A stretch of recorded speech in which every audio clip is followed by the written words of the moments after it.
สบายดีทุกคนสารบคลิปนี้คำเพื่อนจะมาสอนวิธีลงทะเบียนแอป Bitkick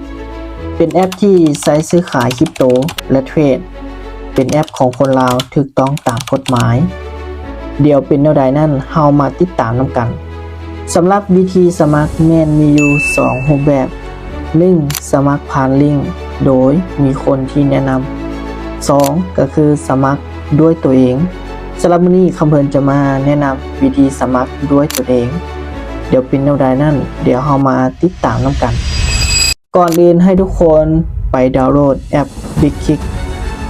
หลังจากเราดาวน์โหลดสำเร็จแล้วให้ทุกคนกดเข้ามาหน้าหลักของแอป Bitkick เลยแล้วให้ทุกคนกดเข้าที่เข้าสู่ระบบเมื่อกดเข้ามาหน้าต่างนี้ให้ทุกคนกดเข้าที่ลงทะเบียนเมื่อกดเข้ามาลงทะเบียนแล้วมันจะมี2ช่องเนาะช่องแรกให้เฮากรอก Gmail ใส่ช่องที่2ให้เฮาใส่รหัส Gmail หลังจากเฮาใส่ข้อมูลสำเร็จแล้วให้ทุกคนกดหมายติ๊กเพื่อยอมรับเงื่อนไขแล้วกดถัดไปเมื่อกดถัดมาในหน้านี้ให้ทุกคน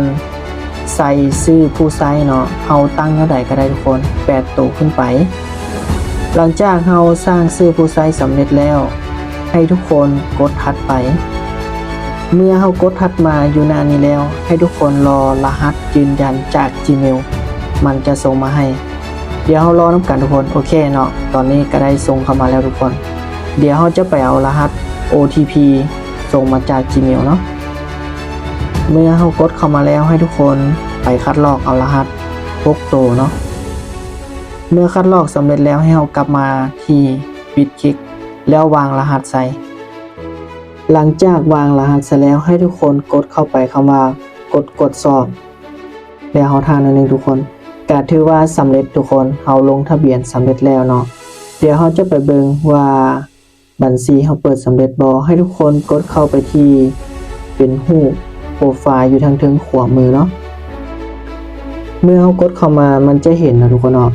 ชื่อบัญชีแล้วก็ ID เนาะ Gmail ตัวที่เราผูกไว้ทุกคนก็ถือว่าสำเร็จเนาะแล้วให้เรากดเข้าไปที่ใส่รหัสคำแนะนำเนาะเราควรใส่รหัสคำแนะนำเพื่อว่าเราจะได้ปรึกษากับคนที่เราสมัครนำเนาะหลังจากเรากดเข้ามาแล้วเนาะเราใส่ตามนี้เลยทุกคนใส่ตามที่คำเตือนได้ขึ้นไว้ให้เนาะหลังจากเราใส่สำเร็จแล้วให้ทุกคนกดผูกมัดเลยเนาะก็ถือว่าสำเร็จไปทุกคนในการลงทะเบียนเนาะถ้าว่าเราอยากจะซื้อขายได้เราต้องได้ KYC ให้มันสำเร็จเนาะแนะนำให้ทุกคนกดติดตามไว้ EP ต่อไปคำเพื่อนจะมาสอน KYC แล้วสอน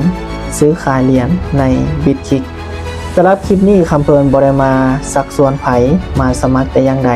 เพียงแต่ว่ามาเฮ็ดคลิปแบ่งปันความรู้เกี่ยวกับการสมัคร Bitkick ให้กับทุกคนสำหรับคลิปนี้ขอบใจ